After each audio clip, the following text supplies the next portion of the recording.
We've had the pleasure of having Howard with us for the last month, and like many Australians, one of the main things that people want to do is to visit Death Railway. But before we get there, we've got to go to Nakhon Pathom and ride past the world's biggest stupa. It's a Buddhist monument. Then, of course, it's further on our trip towards Kanchanaburi for our first night.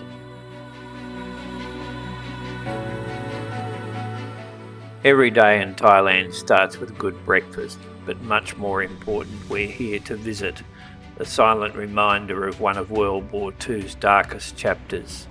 This is the War Cemetery. It's a final resting place for 7,000 Allied prisoners of war, mostly Australian and Dutch, who perished while building the Death Railway, as it's known, a 400-kilometre track designed to connect Thailand to Burma through impenetrable jungle.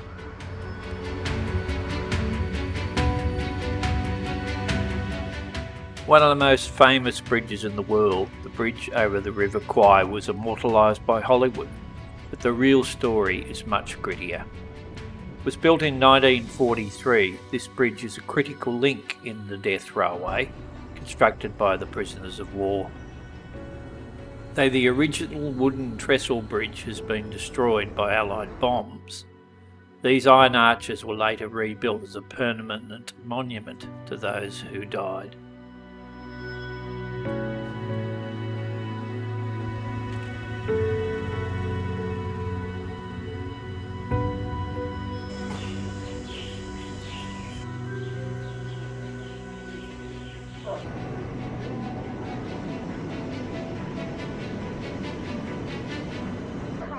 For every sleeper that was laid on this track and for the building of the bridge over the River Kwai, one person was lost.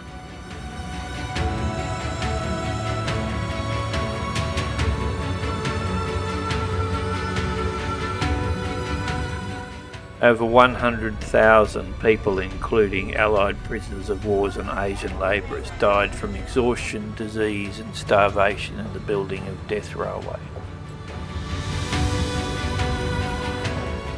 Our destination was Hellfire Pass, the deepest cutting on the entire railway.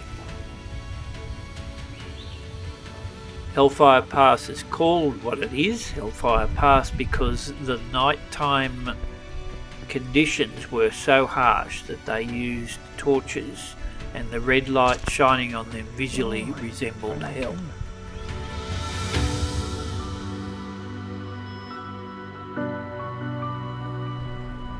The next morning saw us heading downstream.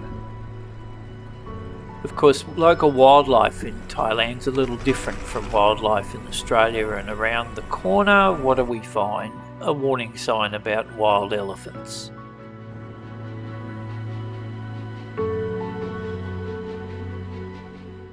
But before we can actually get there, we have to ride past more of Death Railway and a cave with some Buddhist monuments. The railway is just off to our right, so we can actually go out and walk along the track.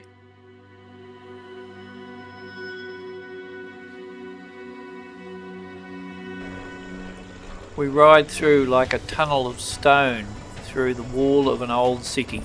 This is actually Muang Sing, the City of Lions. Built 800 years ago, it's the westernmost output of the ancient Khmer Empire, and it served as a military stronghold and centre for trade between the mountains and the sea.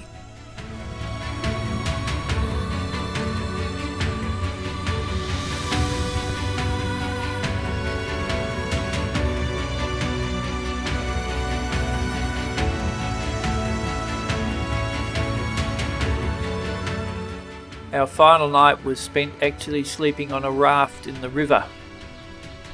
And the next morning we headed back towards Kanchanaburi, and as most cyclists are, we were fueled by coffee.